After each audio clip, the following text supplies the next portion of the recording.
rehetra ho amin'ny tompo ho amin'ny tomboina mandrakariva ao aminareo ny fahasoavana mampiadanana avy amin'Andriamanitra raintsika sy Jesosy Kristy tompo. Anomana ny foamam-panahintsika isika hiatrika amin'ny voninahitr'Andriamanitra amin'izao takariva izao. Ndeha iarahantsika mamaky eo am-pitsanganana ny Salamo 140.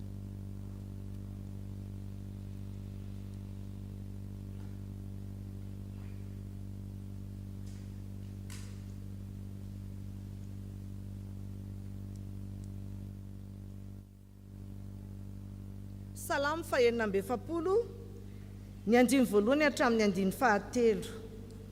Aorian'izay dia ny hira raika amin'ny 580 andiny voalohany ihany, ary tsy mipetraka ny fiangonana raha tsy vita ny vavaka. Salamo 140. Rehefa samy nahita dia ndeha ho vakiana amin'ny anaran'i Jesosy Kristy. Andriamanitra no fialofana sy hero antsika, mpamonjy mora azo indrindra amin'ny fahoriana izy, koa izany no tsy atahorantsika na dia mivotrovotra aza ny tany, na dia mifindra ao anatin'ny ranomasina aza ny tendrombohitra, na mirondrona sy misamboaravoara aza ny onjany, ka miorory ny tendrombohitra no fisafokany. Amen.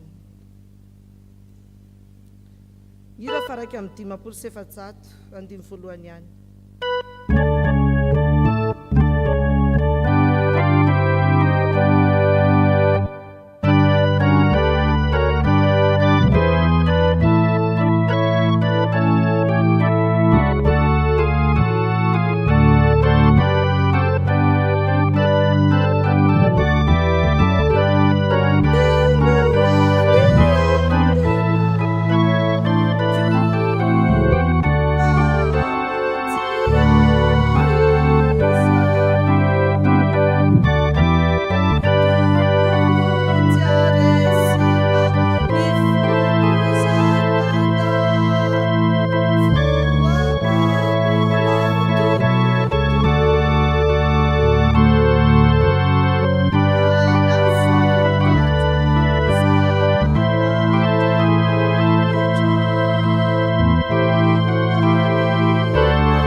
Vavakantsika tompoko,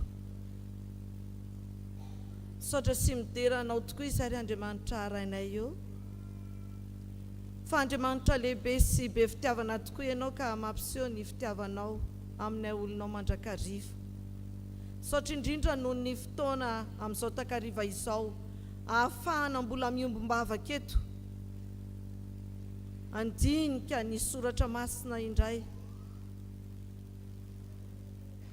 Saotra anao izahay satria mbola navelanao nahatrahatra izao herinandro masina izao ihany koa, izay andro fandinihan-tena, atsiarovana ny ainanao Jesosy Kristy tao anatin'ny fahoriana sy ny fijaliana isan-karazany, ary ny afara amin'ny famoizanaina ho anay. Saotra anao izahay satria